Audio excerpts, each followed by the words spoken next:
(2016년 2월 21일) 오늘 하나님 말씀은요, 데살로니가 후서 2장 1절로 12절 말씀입니다. 오늘 말씀은 데살로니가 후서입니다. 2장 1절로 12절 말씀입니다.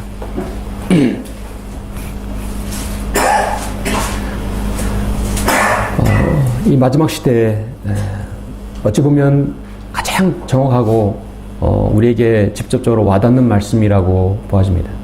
이것처럼 진지하게 이 마지막 시대를 사는 성도에게 제시하는 말씀이 더 있을까요? 예. 어떻게 보면 데살로니가 후서 2장 1절, 12절은 정말 너무도 중요한 말씀이라고 여겨집니다.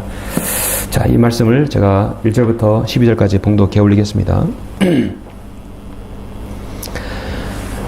형제들아, 우리 주 예수 그리스도의 오심과 그 앞에 우리가 함께 모이는 일에 관하여 이제 너희에게 간구하노니, 영으로나 말로나 또는 우리에게서 받았다고 하는 편지로나 그리스도의 날이 가까웠다고 마음이 쉽게 흔들리거나 두려워해서는 안 될 것이라. 아무도 어떤 모양으로든지 너희를 미혹하지 못하게 하라. 이는 먼저 배교하는 일이 이르지 않고 또 그 죄의 사람 곧 멸망의 아들이 나타나지 않고서는 그 날이 오지 아니함이라. 그는 대적하는 자며 또 하나님이라고 불리는 모든 것과 숭배받는 대상 위에 자신을 높여 하나님의 성전에 앉아 하나님처럼 보여 자신을 하나님이라고 하느니라. 자신을 하나님이라고 하느니라. 내가 너희와 함께 있었을 때 너희에게 이 일들에 대해 말한 것을 기억하지 못하느냐? 이제 너희는 너희는 무엇이 맡고 있는지를 아나니 이는 그가 자기 때에 나타나려는 것이라. 불법의 신비가 이미 활동하고 있나니 현재는 막는 자가 있어 막을 것이나 그가 그 길에서 옮겨질 때까지만 그리하리라. 그리고 나서 그 악한 자가 나타나리니 주께서 그를 자기 입에서 나오는 영으로 소멸하시고 그의 찬란한 오심으로 제거하시리라. 그 악한 자가 오는 것은 사탄의 역사에 따라 모든 능력과 표적들과 거짓 이적들과 멸망하는 자들 안에 있는 모든 불의의 속임수로 오는 것이니 이는 그들이 진리의 사랑을 받아들이지 아니하여 구원을 받지 못하였기 때문이라. 이로 인하여 하나님께서 그들에게 강력한 미혹을 보내시어 거짓말을 믿게 하심은 진리를 믿지 않고 불의를 좋아하는 모든 자로 심판을 받게 하려 하심이라. 아멘. 이 세상에는 진리를 믿는 사람과 믿지 않는 사람은 나뉘어지죠. 과연 진리를 믿지 않는 사람들의 정말 또 그들은 앞으로 어떤 일을 당하게 될 것인가. 오늘 데살로니가 이 후서 2장 1절에서 12절에서 말씀하고 있습니다. 오늘 이 말씀에 좋은 조명 주시고 또 귀한 은혜를 위해서 기도하겠습니다. 기도드리겠습니다. 은혜와 진리가 충만하신 아버지 하나님, 감사와 영광과 찬양을 돌려드립니다. 예수 그리스도의 보혈로 구원받은 사랑하는 지체들 불러주시고 우리가 영과 진리로 하나님께 온전한 경배를 드릴 수 있도록 인도하심을 감사합니다. 저희들의 드리는 마음과 혼과 저희들의 몸, 저희들의 드린 물질, 그 모든 것들이 하나님의 영광을 위해서 잘 쓰여질 수 있도록 주님께서 인도하여 주십시오. 지금 세상은 마귀가 자신의 마지막 됨을 알고 마지막 발악을 하고 있습니다. 사탄과 그의 세력들이 온 세상을 점유하여서 사람들의 혼을 미혹해 하고 사람들의 영을 관장해서 아버지 하나님 주님을 대적하게 하고 있습니다. 하나님을 대적하는 것은 너무도 여러 분야에 있습니다. 우리 성경을 믿고 신앙하는 이 귀한 성도들은 아버지 하나님 바른 분별력을 갖고 주님을 섬기길 원합니다. 우리에게 바른 말씀을 허락해 주셔서 진리에 기초한 이 말씀으로 세상의 분별력을 가지고 살게 해주시고 오늘 우리가 하나님의 말씀을 들음으로써 이 마지막 시대임을 더욱더 자각하는 귀한 시간 될 수 있도록 인도하여 주십시오. 세상은 성경을 근거해 두지 아니하고 자신들의 멋대로 성경을 해석합니다. 아버지 하나님, 우리가 오늘 성경의 말씀에 근거한 것을 저는 이 말씀을 통하여 제시하고자 합니다. 이제 앞으로 나타나게 될 적그리스도가 어떤 인물인지 성경을 통해 제시할 때 이 말씀의 진리를 잘 이해하고 성도들의 마음판에 잘 새겨서 올바른 분별력으로 주님을 섬길 수 있도록 인도하여 주십시오. 이 말씀에 주님께서 기름 부어 주시길 원합니다. 주 예수 그리스도 이름으로 기도드렸습니다. 아멘. 자, 오늘 하는 말씀은 적그리스도 그가 오고 있다라는 제목으로 설교를 하고자 합니다. 적그리스도 그가 오고 있다. 참으로 심각하며 중요한 주제입니다. 우리가 사는 이 시대에 현 세상은 두 가지 힘이 존재하며 지금 이끌어져 가고 있습니다. 보이지 않는 두 가지 엄청난 큰 그 포스가 세상을 관장하고 있습니다. 첫 번째는 창조주 하나님께서 우주 만물을 창조하시고 과거와 현재와 미래에 이르기까지 전 우주를 영역을 이끌어 가시는 가운데 이 지구상의 모든 피조물을 주님께서 관장하고 계십니다. 그러나 또 한편으로는 이 지구상의 창조신 하나님을 대항해서 도전하는 한 세력이 있습니다. 바로 사탄의 세력입니다. 성경은 옛뱀 사탄이라고 말하고 있죠. 사탄과 그의 세력 마귀들이 죄인인 인간들을 지금 관장해서 하나님을 대적하고 있습니다. 자유의지가 없는 모든 피조물은 하나님께서 관장하시는데 자유의지가 있는 인간 그 하나님을 모르는 많은 인간들을 세상은 지금 사탄은 그들을 관장하고 있는 것입니다. 세상을 움직이고 있어요. 우주 만물을 창조하신 하나님께서는 인간을 창조하시고 인간에게 만물을 지배하고 다스리라고 명하셨죠. 인간을 통해서 하나님께서 자신이 영광 받으시길 원하기 때문입니다. 창조주는 피조물로부터 숭앙받기를 원하시고 피조물은 창조를 숭앙해야 되는 것이죠. 그게 진정한 종교입니다. 사탄은 인간에게 주어진 그 권한을 오히려 찬탈해버리고 하나님을 찬양하고 하나님을 이렇게 경배하기를 자신에게 돌려버리기 원하는 것입니다. 그가 처음에 하나님의 보좌를 찬탈을 했던 에스겔 28장의 시도를 지금도 계속하고 있습니다. 앞으로 언제까지? 이 세상 끝날까지 하나님에 대한 도전은 계속되고 있는 것입니다. 여러분도 알다시피 창세기 1장 3절 이후에 재창조 후에 그렇게 했고 아담을 이브를 속여서 죄를 짓게 해서 죽게 만들었습니다. 더 이상 하나님을 섬기지 못하게 해버렸습니다. 노아 시대에 또 사람들에게 죄가 들어오게 해서 결국 온 세상이 물로 심판을 받게 했습니다. 창세기 11장에 보면은 또 인간이 그들의 마음이 높아져서 하나님과 같이 되려고 바벨탑을 쌓게 해서 하나님을 대적하는 시도를 낳게 했습니다. 하나님께서 언어를 혼란케 해서 그들의 실행을 막았죠. 이로 인해서 하나님께서 창조하신 인간의 악이 극에 달하자 하나님께서는 또 소수의 히브리 민족 바로 이스라엘 백성을 택하셔서 하나님의 자신의 뜻을 계시하여 주셨습니다. 아브라함, 이삭, 야곱이 12아들을 통해서 민족을 태동케 했어요. 그런데 그렇게 민족을 태동케 한 그 이스라엘 민족도 창조 하나님을 저버리고 하나님을 거역하고 배교해버렸습니다. 왕국까지 허락했지만 결국은 패망했습니다. 그들에게 메시아 바로 왕이신 예수 그리스도를 보냈지만 여전히 그들은 하나님의 아들 예수 그리스도를 십자가에 못 박아 죽이기까지 했던 것입니다. 하나님의 역사는 지속적으로 어떻게든 간에 이스라엘 민족을 회복시키려고 하시는 것이죠. 그런 반면에 사탄도 여전히 하나님의 이런 역사를 계속 방해하고 있는 것입니다. 예수 그리스도께서 이 땅에 공생에 사역하시기 전에 광야에서 시험을 받으실 때도 사탄이 제의한 것은 무엇입니까? 그 중에 하나가 내가 이 모든 권세와 그것들의 영광을 너에게 주리라. 이미 그 모든 영광과 권세는 하나님께 있는 것인데 자기가 찬탈해 놓고 그것을 다시 너에게 주겠다. 그것이 나에게 넘겨졌으므로 내가 원하는 자에게 줄 수 있느니라. 누가복음 4장에서 말하고 있어요. 그러므로 내가 내게 경배하면 모든 것이 너의 것이 되리라. 원래 하나님 것인데 하나님께 예수 그리스도께 준다고 하는 것입니다.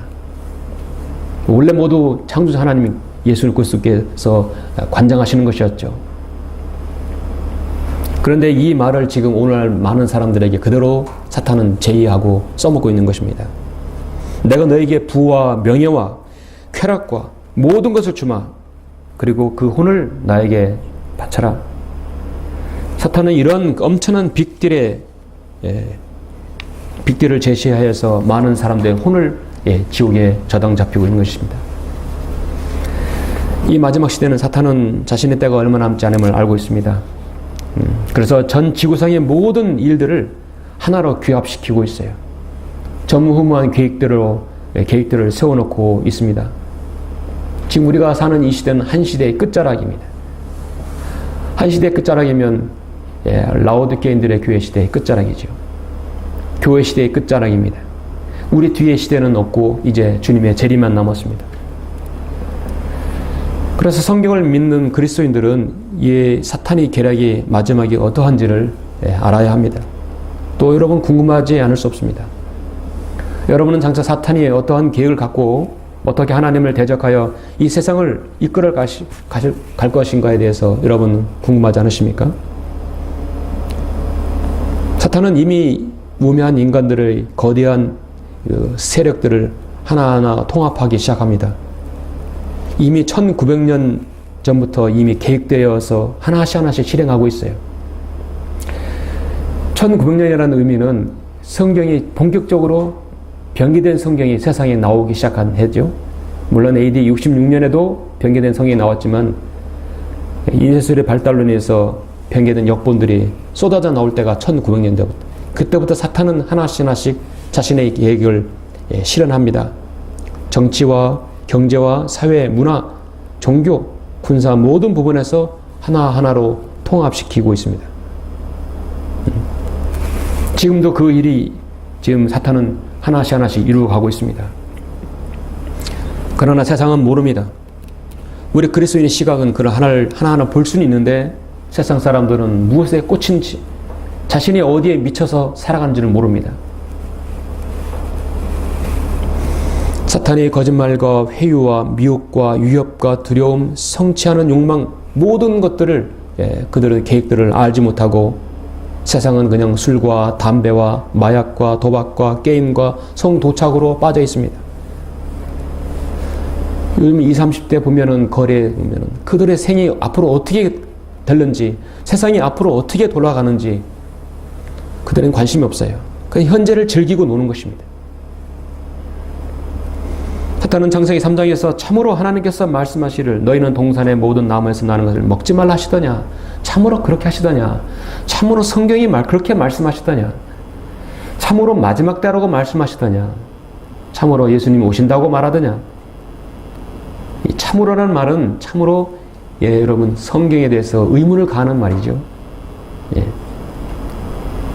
마귀가 인간의 마음속에 들어와서 파멸시키 가장 용이한 말이 참으로 그렇게 하시더냐, 의문을 주는 것이죠.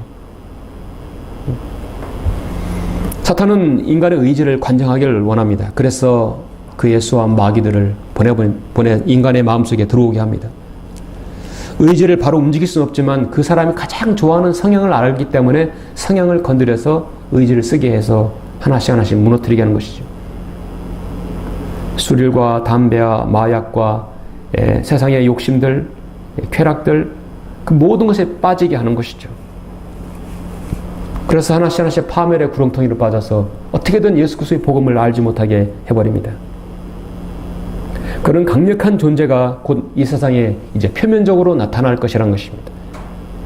지금은 사탄은 눈에 보이지 않지만 그의 세력은 분명히 있고 한 세력을 격추시킬 한 사람을 이 땅에 보낸다는 것입니다. 그게 바로 적그리스도입니다. 몇 년 전에 아바타라는 영화가 세상을 아주 엄청난 이슈를 일으켰어요. 아바타가 뭡니까? 아바타가 화신이라는 뜻이에요. 하나님께서 육신의 몸을 입으셨다. 경건의 신비이죠. 하나님께서 눈으로 볼 수 없는, 우리가 하나님을 볼 수 있는 유일한 것은 예수 그리스도입니다. 예수 그리스도께서 하나님으로 나타나신 분이에요. 경건의 신비입니다. 그리고 또 불법의 신비가 있는 것이죠. 사탄은 눈으로 볼 수 없지만 이제 눈으로 볼 수 있는 사탄이 바로 적그리스도인 것입니다. 바로 사탄의 화신, 사탄의 화신 바로 적그리스도인 것이죠. 오늘 본문에서 그가 나타난다고 했습니다. 오늘 저는 데살로니가 후서 2장에서 사도 바울이 이 시대를 향해서 가장 강력하게 경고하고 있는 적그리스도에 대해서 저는 여러분에게 설교를 하고자 합니다. 여러분이 이 말씀을 통해서 더 깨어있는 교회, 미혹되지 않는 분별력 있는 교회 성도의 모습을 여러분 계속 견지하시기를 원하는 것입니다. 이 세상에 그냥 언제까지 흘러만 가는 것이 아니라 언젠간 우리가 사는 이 세상은 마지막 때를 고할 것이다. 그것은 우리가 죽음 이후에 병들어 죽건 늙어 죽건 어떤 형태로든 우리 생을 이후에가 아니라 여러분이 살고 있는 이 시대에 그 일이 일어날 것이라는 저는 생각합니다. 우리가 살고 있는 이 시대에 그 일이 일어날 것이라는 거죠. 지난주에 서울에서 한 통의 전화가 왔었어요. 동서울 터미널의 근방에 사는데요. 교회를 안 다닌 지가, 장로교 안 다닌 지가 한 8개월이 넘어서 너무나 갈급한 나머지 요즘 사람들은 이제 인터넷을 열어도 이렇게 보죠? 쉽게 스마트폰이 발달되어 있기 때문에 유튜브를 통해서 어떤 교회가 바른 교회인가를 자꾸 찾다가 저 설교를 본 것도 아니고 제가 5분짜리 교회 소개 영상을, 메시지를 보았어요. 설교한 것도 아니고 우린 이런 교회입니다. 교회 소개 영상을 보고 바로 이 교회다. 내가 찾던 교회가 바로 이 교회구나. 그래서 이제 제 설교를 여러 편을 계속 들었다고 합니다. 그 전화가 왔습니다. 시장 안에서 개인 장사를 하시는 분인데 그리고 지난주에 한글 김정일 성경을 사서 읽기 시작했다고 합니다. 제가 사실 때 흠정 사지 마시고 한글 김정일 성경 사라고요. 그 흠정 영어는 어디에서 널려 있는데 한글 김정일 성경은 꼭 찾아다 주는 거예요. 꼭 이상한 거 파는 것처럼 어디서 사는 공개적으로 안 팔아요. 반드시 한글 김정일 성경을 봐야 합니다. 그동안 너무도 갈급했던 말씀들 성경을 보니까 너무도 감사하고 기쁘다고 합니다. 저는 주님 뜻이면 조만간 오셔서 여러분과 함께 교제하고 경배 드리기를 원한다고 저는 그걸 원할 것이라고 생각합니다. 지난주에 전화 와서 질문을 했습니다. 목사님, 성경을 샀는데 어디서부터 읽어야 합니까?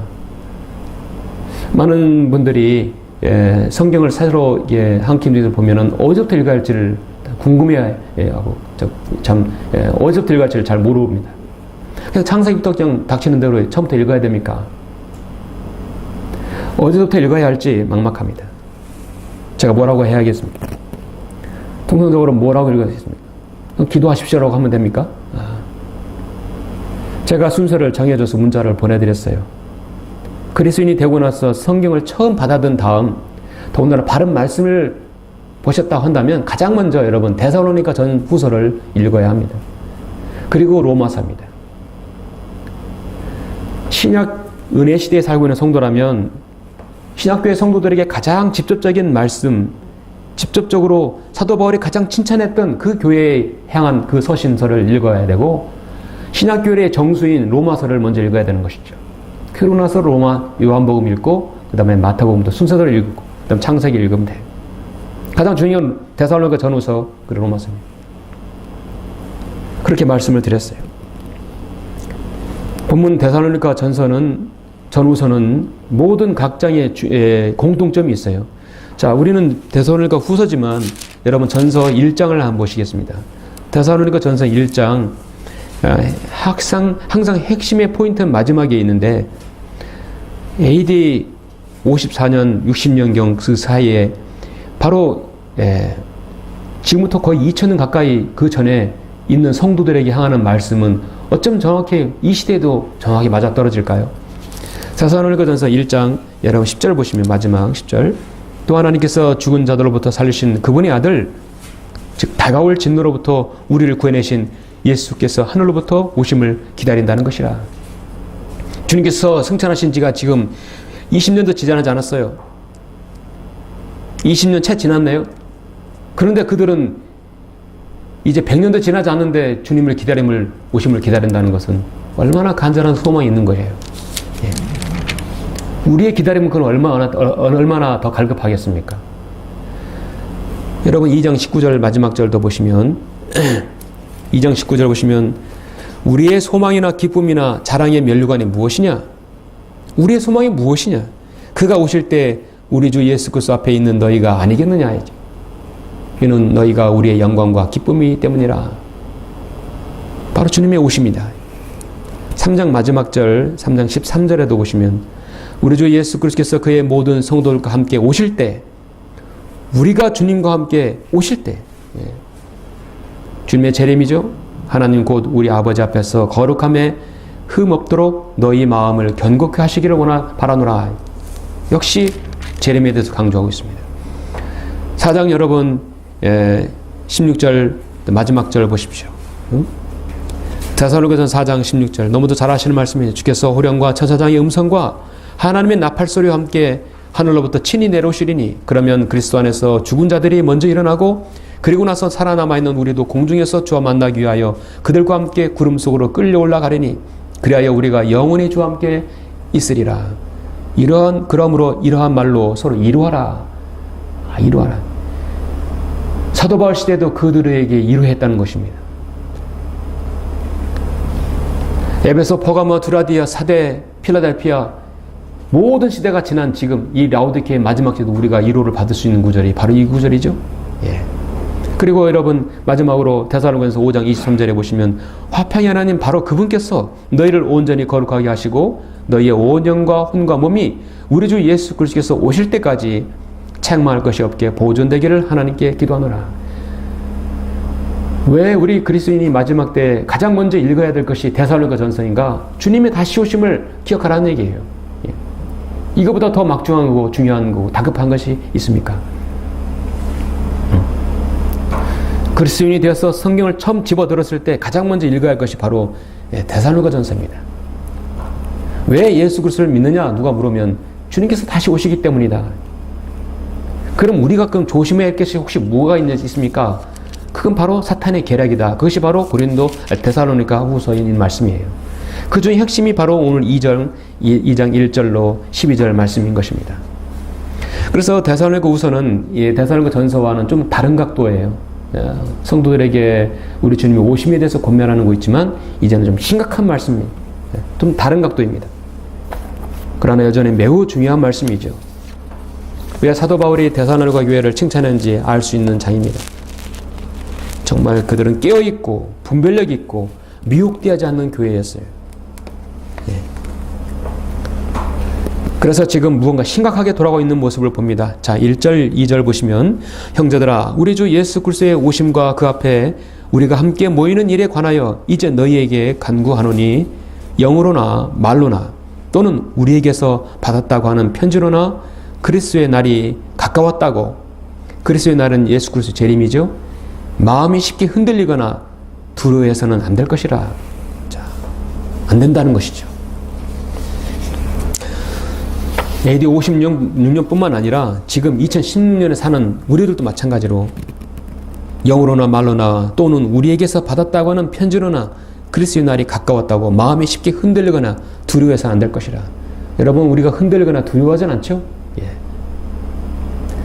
저는 오늘 이 이제 본문 3절부터 이 8절까지 핵심적인 부분을 가지고 두 가지를 여러분에게 말씀을 드리려고 합니다. 앞으로 닥칠 일들입니다. 이 땅에서 닥칠 일들이 두 가지 있습니다. 오늘 말씀 제목은 적그리스도 그가 오고 있다. 그는 오고 있습니다. 그날이 어떤 일이 일어나서 성도들의 마음이 흔들리고 두려워합니까? 자, 첫 번째는 마지막 때 교회의 배교가 있을 것이다. 이것이 바로 첫 번째입니다. 여러분 3절을 보시면 아무도 어떤 모양으로든지 너희를 미혹하지 못하게 하라. 이는 먼저 배교하는 일이 이르지 않고 또 그 죄의 사람 곧 멸망의 아들이 나타나지 않고서는 그날이 오지 아니함이라. 자, 순서가 먼저 배교가 먼저이고 교회의 배교가 먼저, 그 다음에 그 죄의 사람 바로 곧 멸망의 아들이 나타나지 않는다는 것이죠. 그래서 배교가 이르지 않고는 멸망의 아들이 나타나지 않는다는 얘기는 배교가 있은 다음에 멸망의 아들이 나타난다는 얘기죠. 배교가 있은 다음에 교회 휴거가 있다는 얘기죠. 여러분, 성경에서 배교라는 말은 한 번 나와요. 개혁성경 쓰는 사람들은 배도라고 하지만 배교, 내가 믿고 가르치는 것, 실행했던 것을 완전히 돌이켜버리는 것입니다. 내가 고정된 입장에서 완전히 떨어져 나가는 걸 얘기하는 것입니다. 자신이 그리스도인이라고 하는 사람이 그가 실제로는 믿지 않는 사실을 믿는다고 공언하거나 혹은 자신이 지금껏 견지해 오던 입장에서 그걸 고수하고 있음에도 불구하고 더 이상 고수하지 않고 마음을 돌이키는 거예요. 한마디로 잘 믿다가 돌이켜버리는 것입니다.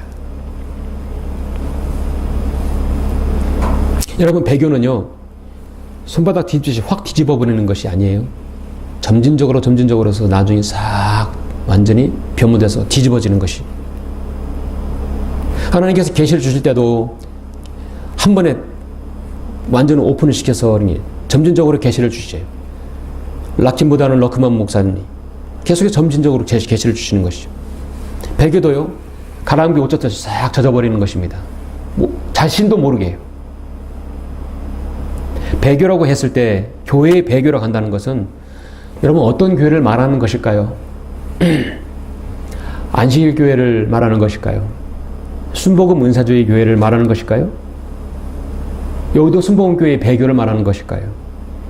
이만희 신천지 안상홍 증인의 하나님의 교회를 말하는 것일까요? 선택받고 예정되어야 구원받는다는 장로교회를 말하는 것인가? 한 번도 바른 성경의 기준 위에서 사역하지도 않는 현 한국의 개신교회를 말하는 것일까요? 다 가짜교회잖아요. 정상적인 교회가 아니잖아요. 가짜교회의 배교라는 말은 있을 수가 없죠. 여러분, 교회라고 한다는 건 뭐냐면 영국과 미국의 바른 성경을 통해서 부흥을 이끌었던 바른 진리의 말씀에 기초한 예수 그리스도의 몸을 말하는 것입니다. 그런 보이는 지역교회, 성경적인 가치관에서 고수를 하고 말씀을 실행했던 그런 교회를 말하는 것이, 그게 바로 참 교회예요. 그 배교라고 한다면 그런 교회가 믿음에서 돌아서는 걸 말하는 것이에요. 우리나라는 배교란 말이 사실 맞진 않아요. 정확하게 말씀드리면 미국은 배교했다는 말이 정확하죠. 왜냐하면 1901년부터 성경 변개된 성경을 계속 찍어내고 있기 때문입니다. 미국 대통령이 동성연을 합법화시켰고 52 전주에서 연방 전주가 다 동성연은 합법적인 합법을 내렸어요. 배교의 완전히 결정판이죠.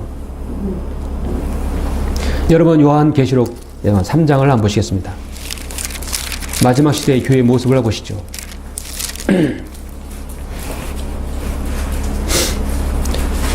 여러분, 이 교회는, 이 라오디케아에 있는 교회는 오늘날 이 시대에 어떤 교회를 지칭하는 게 아니라 그런 유의 교회를 말하는 것이죠. 교회라고 한다면 바른 하나님 말씀의 진리에 기초했는데 이게 변질되어 버리는 거예요. 썰 보면 라오디게인들의 교회의 천사에게 편지하라. 아멘이시요 신실하고 진실한 증인이시며 하나님의 창조를 시작하신 분이 이 일들을 말씀하시니라. 내가 내 행위를 아노니 내가 차지도 아니하고 덮지도 아니하고 나는 내가 차든지 덮든지 하기를 원하노라. 내가 그처럼 미지근하여 차지도 아니하고 덮지도 아니하기 때문에 내가 너를 내 입에서 토해 내게노라. 내가 말하기를 나는 부자며 부유하고 아무것도 부족한 것이 없다고 하지만 너는 비참하고 가련하며 가난하고 눈멀고 헐벗은 것을 알지 못하노도다.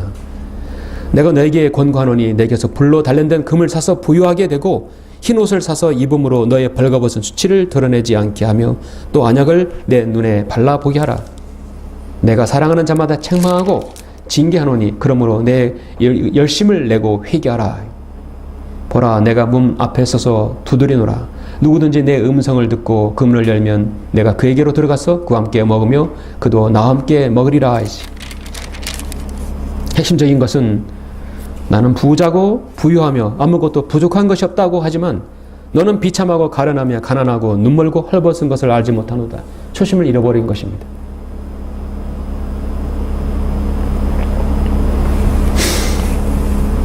한국교회의 배교는 어떤 교회의 배교인 것인가? 저는 아주 심각하고 매우 중요한 문제라고 생각합니다. 지금 변개되지 않는 하나님의 말씀, 하나님의 바른 성경의 기치 아래 시작한 한국에 성경도로 믿는 교회들이 전국에 몇몇 있어요. 정말 하나님께서 이런 성경대로 믿는 지역교회에 간절한 기도가 아니었다면 이 민족은 벌써 없어져도 회복할 가능성이 없는 것이죠. 하나님께서 이 남북으로 극단적으로 대치된 상황에서 정말 하나님의 보호 없이는 우리가 이 평화를 지킬 수가 없는 것이죠. 성경을 믿고 실행하는 신실한 그리스도인의 기도가 있기 때문입니다. 애국하는 그리스도인이 있기 때문입니다. 그러나 그 어떤 교회든지 이 요한계시록 3장의 경고의 말씀을 무심하면 초심에서 멀어질 수 있다고 보는 것입니다. 배교는 점진적으로 빠져들면 회생이 불가능한 것이죠. 늪에 빠져들듯이요. 그것은 우리도 예외할 수 없어요. 그래서 우리도 깨어 있어야 합니다. 저는 마지막 시대에 판단하는 또 하나의 중요한 진단을 교회의 배교로 보는 것이에요. 미국은 이미 쓰러져 버렸어요. 동행에서 서로 옮겨졌죠. 복음이 미국에서 영국에서 미국에서 지금 아시아로 옮겨왔어요. 아시아에도 바른 말씀이 왔어요.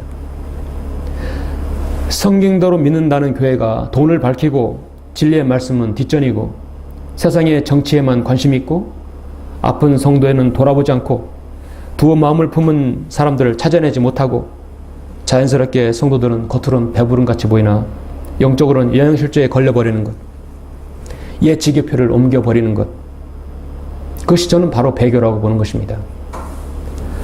한국의 상황에서는 저는 이것이 바로 마지막 시대를 알리는 바로미터라고 봐요. 기도하는 그리스도인은 눈여겨볼 것입니다. 마지막 시대에 교회의 배교가 끝자락을 알려주는 것이에요. 적그리스도 그가 오고 있다. 그날에 어떤 일이 일어나서 성도들의 마음이 흔들리고 두려워합니까?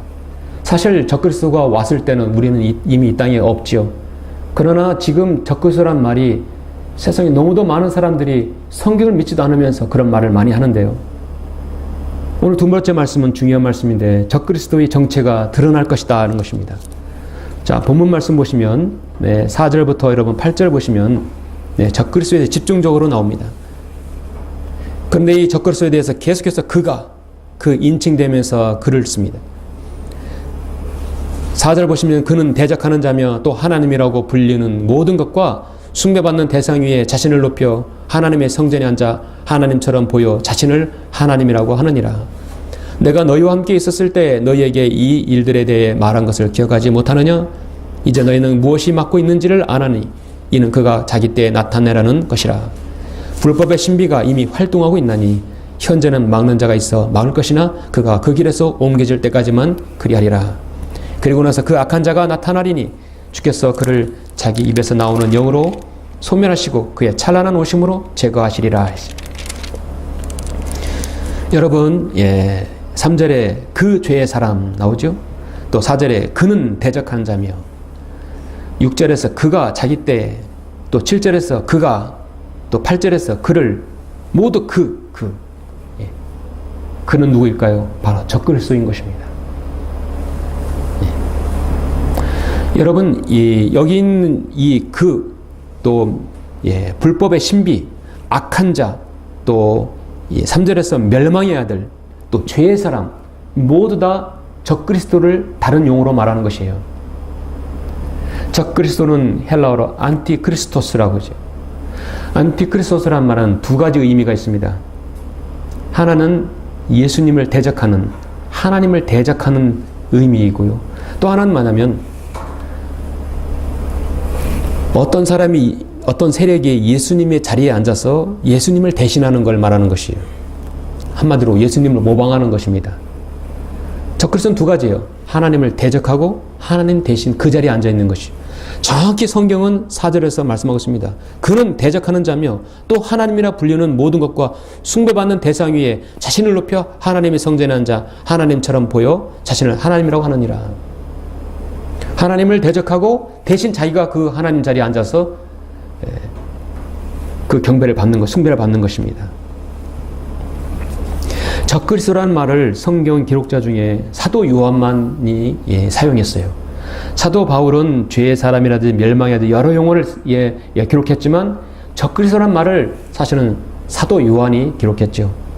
요한일서 2장 18절에 보면 어린 자녀들아 이것이 마지막 때라 적그리스도가 올 것이라고 너희가 들었던 대로 지금도 많은 적그리스도가 일어났으니 이로써 우리가 마지막 때인 줄 아노라야지. 왜냐하면 이 많은 적그리스도라는 얘기는 많은 사람이 하나님을 대적하고 하나님 자리에 자신을 높여서 자신을 높임 받는다는 것이죠. 지금 이 시대에도 사실은 이 멸망의 아들인 적그리스도가 아니라 사도 요한이 말하는 요한일서 2장 18절에 말하는 적그리스도들이 많이 있죠. 하나님 자리에 앉아서 숭배하는 사람들이 얼마나 많습니까? 요한일서 4장 3절에서도 예수 그리스도께서 육신으로 오신 것을 신뢰하지 않은 모든 영은 하나님께 속한 것이 아니니 이것이 곧 적그리스도의 영이니라. 이제 곧 적그리스도는요, 이 세상에 자신의 정체를 드러낼 것입니다. 그가 오고 있습니다. 여러분 하나만 더 보시겠습니다. 그의 실체를 여러분 보셔야 될 것 같아요. 요한계시록 여러분 13장을 한번 보시겠습니다. 성경에서 13은 항상 적그리스도와 연관되어 있고요. 짐승과 연관되어 있습니다. 창세기 13장, 요한계시록 13장, 13장에 걸친 것은 대부분 여러분 눈여겨보시면 적그리스도와 연관되어 있는 것입니다. 역시나 요한계시록 13장은 적그리스도, 짐승에 대해서 여러분 13절까지 나오고 정확히 13절까지, 그 다음에 14절부터 마지막은 또 거짓 선지자에서 나오죠. 핵심적인 부분 여러분 꼭 필요하기 때문에 9절까지 보시겠습니다. 내가 바닷가 모래에 의해 서서 보니, 지금 이거는 앞으로 나타나게 될 적그리스도에 대해서 말씀드리는 겁니다. 한 짐승이 바다에서 올라오는데 7머리와 10뿔을 가졌더라. 그 뿔에는 10개의 왕관이 있고 그 머리들에는 하나님을 모독하는 이름이 있더라. 하나님을 대적하죠. 또 내가 본 그 짐승은 표범과 같고 발은 곰의 발 같고 입은 사자의 입 같은데 용이 자기의 능력과 자리와 큰 권세를 그 짐승에게 주더라. 또 내가 보니 그의 머리들 가운데 하나가 상처를 입어 죽게 된 것 같았으나 그의 치명적인 상처가 나으니 온 세상이 기이 여겨 그 짐승을 따르더라.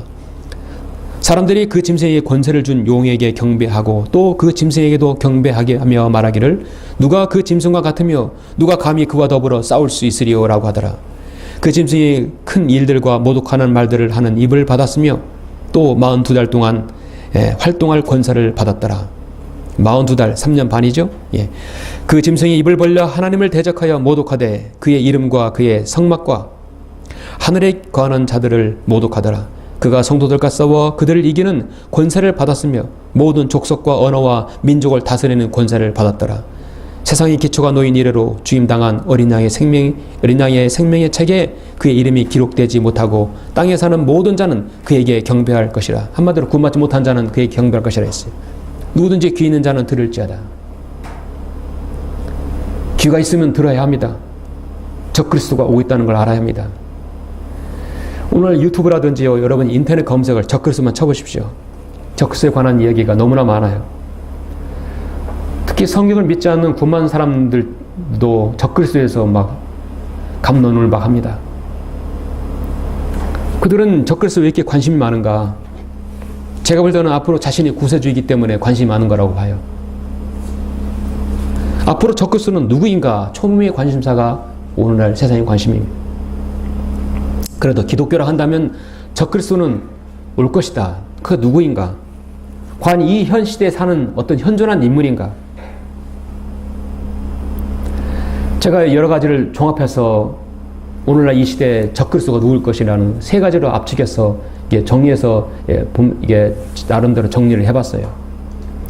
어떤 사람이 적그리스도는 일본의 아베 수상이다라고 또 인터넷에 올려놨더라고요. 보니까 제가 보기엔 근거가 없어요. 1차적으로 저는 그가 세상을 통치할 그릇이 못 된다는 것입니다. 그는 평화의 사도가 아닙니다. 로마가 세상을 지배할 때 예수 그리스도께서 탄생하실 때 BC 4년 전후면은, 여러분 BC 4년이면 일본이라는 나라는 없어요. 일본이라는 나라는 AD 3세기, 그러니까 AD 300년 전부터 이제 정적으로 뭐라고 할까요? 국가적으로 형태를 보였었기 때문에 주님께서 탄생하신 이후 그 전후에는 일본의 나라는 없어요. 앞으로 적그리스도가 세상을 지배할 때는 우리 주님께서 세상에 이 땅에 탄생하실 때 그때 상황 동일합니다. 로마가 세상을 지배할 때, 유럽이 지배할 때입니다. 미국은 이미 배교하고 이미 갔기 때문에 앞으로 유럽으로 모든 힘들이 고로 집중될 것으로 저는 보여집니다. 성경의 예언입니다. 어떤 사람은 프란체스코 교황이 지금 앞으로 적그리스도 될 것이다. 교황이 적그리스도라고는 이미 종교개혁자들이 너무도 많이 얘기했죠. 마르틴 루터도 로마 교황은 적그리스도라고 말한 적이 있어요. 그러나 요한계시록 17장 18장에 보면 로마 카톨릭 음료는요 적그리스도에서 토사구팽을 당합니다. 다 써먹을 대로 써먹으면 다 태워 죽여버려요. 끝나는 것이에요. 그냥 적그리스도에 준비하는 하수인에 불과합니다. 교황은 그렇습니다. 두 가지 지났고, 근데 현재 가장 유력하게 거론되는 인물이 누구냐면 미국의 대통령 오바마라고 하는 것입니다. 그런데 이게 그런 자료들을 이렇게 보면은 하나님을 성경을 올바로 분별력으로 이걸 읽지 못하고 공부하지 못하면 그냥 딱 속아 넘어가게 돼 있어요. 너무도 그럴듯한 게 많다는 것입니다. 먼저 첫 번째는 프랑스 세계적인 철학자이며 예언자였던 노스트라다무스가 마지막 시대의 세계를 이끌 지도자에 대해서 3명을 예언을 했는데 그 3사람을 두 번째까지 맞았어요. 물론 세 번째도 맞죠. 첫 번째는 이탈리아 인근에서 태어나 제국에 대해 값비싼 대가를 치를 인물이다. 바로 나폴레옹을 얘기하는 것인데 맞았습니다. 두 번째는 라인강변에서 태어나 오스트리아 산중에 태어나서 폴란드와 헝가리를 지키겠다 했지만 모두 다 침공했던, 그리고 그의 최후를 아무도 모를 것이다 했던 바로 아돌프 히틀러이죠. 정말 히틀러는 어떻게 죽었는지는 아무도 모릅니다. 세 번째 인물이 마지막 한 인물이 될 수 있는 사람이 예루살렘에서 태어날 것이다. 그건 아마도 유대인의 지지로 대통령이 될 것이다. 세상의 통치가 될 것이다. 그런 3차 대전을 일으킬 인물이다. 그의 출생은 아마 1960년대 생일 것이다. 61년생부터 60년부터 69년 그 사이에 태생일 것이다. 근데 사람들을 거기에 맞아떨어지는 인물을 오바마라고 지칭합니다. 미국의 대부분요 교회를 하는 설교자들이 오바마가 앞으로 적그리스도가 될 것이라고 설교를 한다고 그래요. 그럴 이유가, 아주 큰 이유가 4가지인데 오바마 출생부터 대통령 임기까지 개월수가 따지면 666개월이라고 합니다. 정말 맞아요. 오바마가 1961년생 8월이에요. 8월부터 그가 인위적이긴 하지만 그가 대통령 임기가 내년 2017년 1월에 끝나거든요. 그 합한 개월수가 666개월이래요. 어쨌든 간에 그들이 그 주장이 그렇습니다. 오바마, OBAMA를 거꾸로 회전시켜 보면은 알파벳 숫자가 나오는데요. 실제 그렇게 나와요. 06636이 나와요. 06636은 6636인데 창세기 1장 1절에서 6636번째 구절이 재판관계 5장 12절인데요. 거기에 바락이 나오는데 바락은 사실 적그리스도의 예표가 되죠. 13번 나온다는 것입니다. 4장 5장에 걸쳐서. 그리고 또 오바마가 2008년 11월 5일 날 대통령이 당선된 날인데 그때 대통령 당선됐을 때 그의 고향인 일리노이주에서 당첨된 복권 번호가 666777 9였다고 합니다. 666은 적그리스도의 표죠. 777은 완성 하나님의 숫자예요. 9는 심판을 이야기한다. 또 하나 중요한 것은 오바마가 의료개혁, 베리칩을 최종 서명했고 그걸 만들었죠. 그의 여러 가지 다수가 있는데 이런 일을 들어서 오바마는 앞으로 적그리스도가 될 것이다. 대통령 임기가 내년 1월 19일까지 끝납니다. 현재 미국에서는 대통령 선거 후보전이 한창입니다. 민주당에서는 힐러리 또 공화당 트럼프가 선두로 나서고 있는 형국인데 오바마가 안티크라이스트, 적그리스도라고 한다면 앞으로 내년 이제 정말 2017년 1월 19일 이전에 어떤 큰 사건과 이벤트가 일어나야 된다는 것이죠. 그들의 말대로라면 올해 어떤 엄청난 격변이 일어나지 않을 것이냐 예측할 수 있는데요. 여러분 어떻게 예상하십니까? 요한계시록 13장 3절에 보니까 이 적그리스도는 어떤 일을 반드시 겪게 되냐면 이것이 우리가 올라간 이후든지 아니면 우리가 살고 있는 시대에 있을지도 몰라요. 이 일은 반드시 일어날 거예요. 또 내가 보니 그의 머리들 가운데 하나가 상처를 입어 죽게 된 것 같았으나 그의 치명적인 상처가 나으니 온 세상이 기이 여겨 그 짐승을 따르더라. 앞으로 세계를 지배할 이 마지막 이 지도자 적그리스도는 어떤 형태로든지 불의의 사고든지 아니면 암살이든 사고든지 그런 치명적인 상처를 입는다는 거죠. 한쪽 팔이 상하고 한쪽 눈이 상한다는 것입니다. 스가랴 11장 17절에서 예언되어 있어요. 에스겔 30장 시편 10편에서 또 예언되어 있습니다. 그런데 그가 기적적으로 살아난다는 것이죠. 그래서 사람들이 기이 여겨서 그 짐승, 그 적그리스도를 따른다는 것입니다. 자, 우리는 성경을 통해서 추정을 할 수 있는 것이죠. 오만만은 될 수가 없습니다. 성경을 통해서 보면 다니엘 요한복음 보면 그는 통치자고 다니엘 8장에서 그는 왕이고 다니엘 8장에서 그는 순념소이고 작은 뿔이고 북쪽 왕으로 불리고 사나운 용모를 가진 왕이고 적그리스도라 불리고 죄의 사람 멸망의 아들 끝없이 깊은 구렁에서 나온 짐승 그에게 표는 666 그는 과연 적그리스도는 누구인가? 분명한 것은요, 적그리스도와 예수 그리스도는 항상 비교가 된다는 것입니다. 예수 그리스도의 사역과 모든 했던 것을 그대로 모방한다는 것이에요. 그는 기름 부음 받은 자예요. 그가 42달 동안 권세를 받았다는 얘기는 43년 반의 활동을 한다는 것입니다. 우리 주님께서도 3년 반의 공생의 사역을 하였죠. 우리 주님께서 3일 후에 우리를 위해 십자가에 죽으시고 부활하셨어요. 그는 기적적으로 회생할 것입니다. 우리 주님께서는 경배받으실 분이에요. 그가 또 경배를 받기를 요구하고 있어요.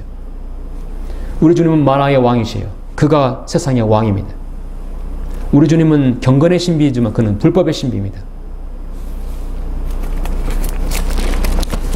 그는 이사야 52장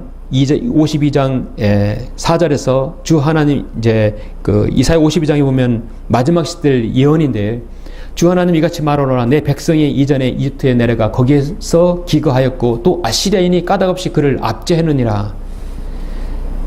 이사야 52장 4절과 또 에스겔 31장 3절에 보면 앞으로 나타날 적그리스도의 예언의 말씀이 뭐라고 나냐면 보라 아시리아인은 아름다운 작은 가지들과 그늘을 들이우는 가지를 지니며 키가 커서 그 끝이 빽빽한 큰 가지들 사이에 있는 레바논의 백향목이었느니라. 적그리스도는 시리아계 유대인, 함족 혼혈계 유대인입니다. 분명히 시리아계 유대인이에요. 그는 그리스도를 위장하지만 살인자였고 한쪽 눈과 한쪽 팔에 치명적인 상처를 입을 사람입니다. 그는 어떻든 간에 666과 13 알파벳 X와 연관된 인물일 것이다. 그는 아마도 세계적인 영어를 쓰고 공용 영어, 음악을 이용할 것이다. 사람을 미혹할 것이다. 겉으로는 유대인을 옹호하지만 유대인을 대적하는 강력한 인물이다. 그의 입에서는 늘 평화, 화평만을 말할 것이다. 주님께서 33세 반의 나이에 주님께서는 생을 마쳤죠. 우리의 십자가의 구속 사역을 이루셨어요. 유다의 이스카리오트 그 나이에 결국은 예수님을 배반하고 십자가에 못 박았어요. 목매달아 죽었어요. 저가 생각하는 것은 적그리스도도 분명히 예수 그리스도의 공생의 나이 그 나이라고 저는 생각합니다. 저는 알 수는 없지만 단정을 할 수는 없지만 그럼 앞으로 적그리스도는 태어날 인물이 아니라 이미 이 세상에 있는 존재라는 얘기예요. 우리가 사는 이 시대 마지막을 라오디게의 마지막 시대에 살고 있다고 한다면 우리가 이 생에 살아있는 동안 주님을 맞이한다고 한다면 적그리스도는 그 어디선가 살아있는 거예요. 그리고 자신의 때가 나타나기를 기다리는 것이에요.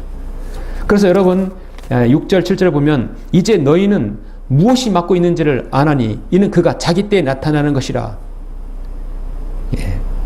불법의 신비가 이미 활동하고 있나니 현재 막는 자가 있어 막을 것이나 그가 그 길에서 옮겨질 때까지만 그러리라. 막는 자는요, 성령님이 아니라 사탄입니다. 아직 기다려라, 때가 아니다 하는 것이죠. 그가라는 얘기는 지금 여러분 적그리스도를 얘기하는 것이죠. 오늘날 많은 변개된 성경은 그를 성령님으로 변개하고 있는데요. 사실 그가 성령님이 아니라 바로 적그리스도인 것입니다. 성경 어느 문맥에서도 여기서는 성령님이 나올 수가 없어요. 지금 적그리스도에 대신 나오는데 성령님이 왜 나옵니까? 그가 그 길에서 옮겨질 것이라는 말씀에서 그는 성령님을 지칭할 수 없습니다. 하나님이신 성령님께서 어디나 계시기 때문에 누구를 통해서 옮겨지지 않아요. 또 성령님께서는 이때 환란의 대환란 때 14만 4천 명이 구원받은 유대인들을 불러내실 것이기 때문에 여전히 이 땅에 사역할 것입니다. 적그리스도는 우리 주 예수님께서 요한복음 6장 70절에서 분명히 유다 이스카리ot을 지칭하고 있어요. 그는 목매달아 죽어서 자신의 거처로 돌아갔어요.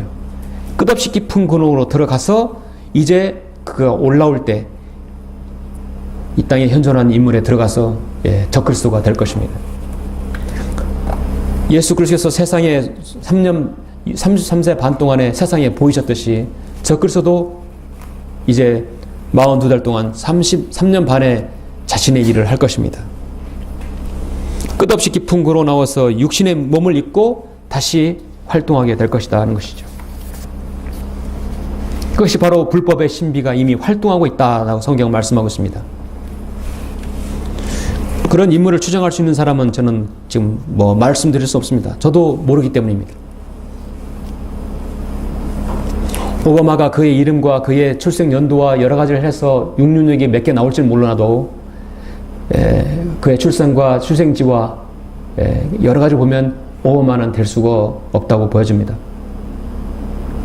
그러나 제3의 인물, 전혀 상상할 수 없는 인물, 사탄이 그렇게 보여지면서 나타나진 않아요. 이 세상의 모든 종교와 정치와 경제, 그 어떤 문제도 해결할 수 있는 그런 인물이 분명히 나타날 것이다. 근데 그 나타나기 전에는 반드시 이 땅에 교회가 배교할 것이다 라는 것입니다. 이미 배교의 무리가 유럽을 휩쓸고 미국을 휩쓸고 이쪽으로 넘어오고 있습니다. 정말 하나님께서는 한국의 상황을 분명히 눈여겨보실 거라 믿습니다. 사랑하는 성도 여러분, 마지막 여러분 9절부터 12절까지 보시면 그 악한 자가 오는 것은 사탄의 역사에 따라 모든 능력과 표적들과 거짓 이적들과 멸망하는 자들 안에 있는 모든 불의의 속임수로 오는 것이니 이는 그들이 진리의 사랑을 받아들이지 아니하여 구원을 받지 못하였기 때문이라. 그래서 속을 수밖에 없고 넘어가는 것입니다. 이로 인하여 하나님께서 그들에게 강력한 미혹을 보내시어 거짓말을 믿게 하시면 진리를 믿지 않고 불의를 좋아하는 모든 자로 심판을 받게 하라는 것이라. 가을 들녘에서 알곡과 쭉정이를 구별하는 건 뭐지요? 바람이죠. 바람이 안 불면 선풍기라도 틀어서 알곡 쭉정이를 날려보내는 것이에요. 쭉정이 날려보내야 합니다. 하나님께서 강력한 미혹을 보내신 이유는, 허락하신 이유는 진리를 믿는 것과 믿지 않는 것을 구별하기 위함이에요. 그렇게 해야 진짜가 드러난 것이 아닙니까? 주님께서 이제 여러분의 이름을 부르실 때 저 셋째 하늘에서 그 호령과 천사장의 음성으로 여러분의 이름을 부르실 때 우리는 이미 다 이제 그 자리에서 모든 걸 다 내놓고 올라가는 것입니다. 이 땅에 강력한 미혹에 속아 넘어가는, 불의의 속임수로 넘어가는 자들, 진리를 믿지 않고 불의를 좋아하는 사람들은 이 땅에 남아서 그 적그리스도를 하나님이라고 숭배할 것입니다.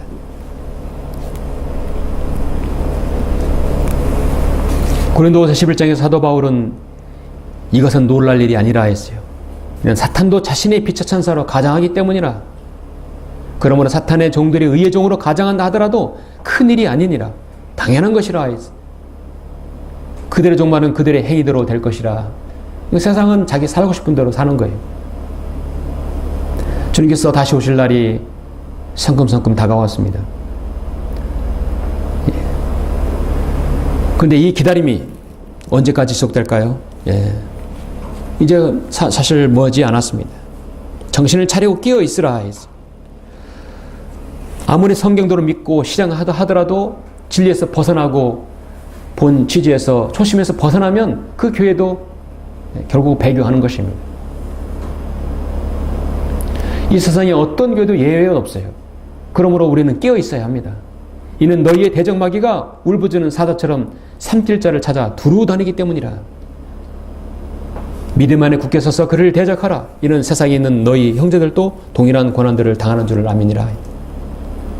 마귀가 공개하는 대상은 성경대로 실행하지 않는 이런 변개된 성경 보고 그런 데는 공격하지 않아요. 가만히 놔둬도 곁길로 가기 때문에 그 건들 필요 없는 거예요. 그러죠? 어떻게든 하나님의 바른 말씀대로 살아가고 실행하는 그런 교회에 와서 침입하고 공격하는 것입니다. 어떻게든 실족시키게 해서 믿음을 저버리게 하는 것입니다. 말씀의 결론을 맺겠습니다. 예수 그리스도께서 오셔서 성경을 이루시기 전에는 하나님께서는요, 선지자를 통해서 말씀하셨어요. 마귀가 가장 방해하는 것은 거짓 선지자를 보내서 사람들을 안전하다, 평안하다 하고 말하는 것이. 성경이 완성된 이후로는 이제는 마귀도 역시 성경이 66권 완성되니까 이제는 또 변기된 거짓 선지자가 아니라 변기된 성서들을 만들어내서 예수님을 재림을 기다리지 못하게 만들어버리는 것이.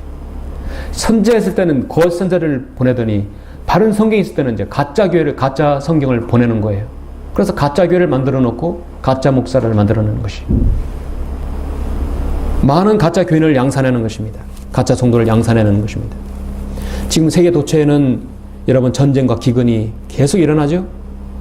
지금 IS 이슬람 국가가 세상에 그 어디에서든 활개를 치고 특히 유대인 그리스도인을 잡아 죽이고 있습니다.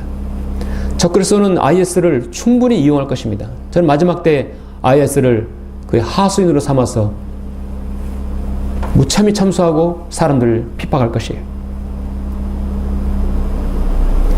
그 일이 불보듯 뻔하다고 저는 보는 것입니다.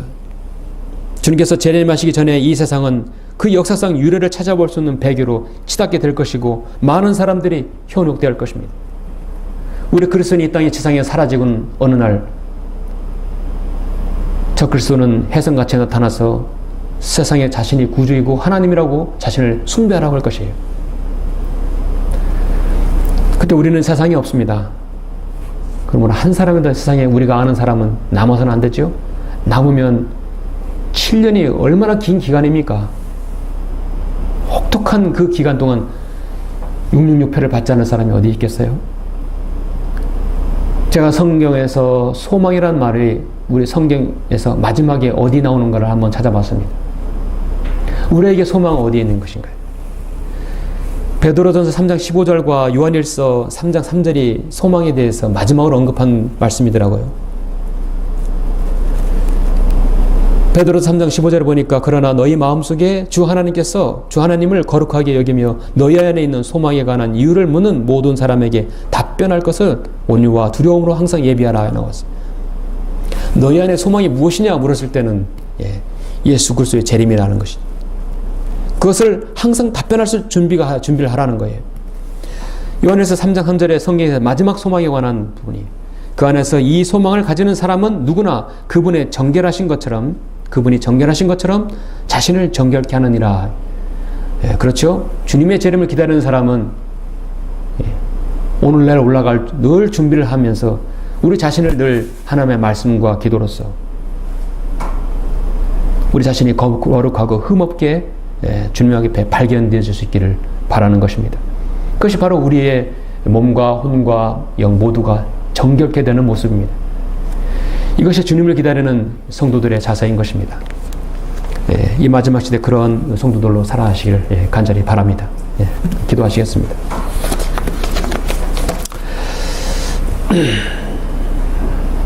존귀하시고 위대하신 아버지 하나님 감사를 드립니다. 저는 오늘 데살로니가후서 2장을 통해서 이 마지막 시대에 있게 될 일들에 대해서 설교하였습니다. 제가 혹여나 하나님의 말씀에 오류가 있었다면 아버지 하나님 다시금 일깨워 주시고 이 말씀의 진리라면 아버지 하나님 이 말씀이 성도들에게 마음판에 잘 와닿아서 그대로 믿게 해주시길 원합니다. 저는 하나님의 말씀에 근거해서 설교하였습니다. 이제 이 마지막 시대의 배교가, 총체적인 배교가 아버지 하나님 이 땅에도 있을 것이라고 말씀하고 있습니다. 하나님의 바른 말씀의 진리에서 떠나지 않고 하나님께서 오신 그 지계표에서 떠나지 않는 것이 주님께서 바라시는 거고, 또 이 마지막 시대 성도들이 원하시는 것입니다. 아버지 하나님, 우리 전한 성령침례교회는 하나님께서 오신 지역교회요, 하나님의 교회요, 진리의 기둥과 터전입니다. 복음과 진리를 전파하는데 부족함이 없도록 인도해 주시고, 하나님의 말씀을 그 어느 때보다 더욱더 사랑하며 우리 주 예수 그리스도의 재림을 소망하는, 또 자신을 정결케 하는 귀한 성도들로 발견되어지도록 주님께서 축복해 주시길 원합니다. 아버지 하나님, 여기는 모든 지체들이 이제 주님의 오심을 기다리고 소망하며 살게 해주시고, 악한 현 세상에서 그 무엇도, 그 어떤 것도 기대하지 않도록 주님께서 늘 저희들 염려해 주시길 원합니다.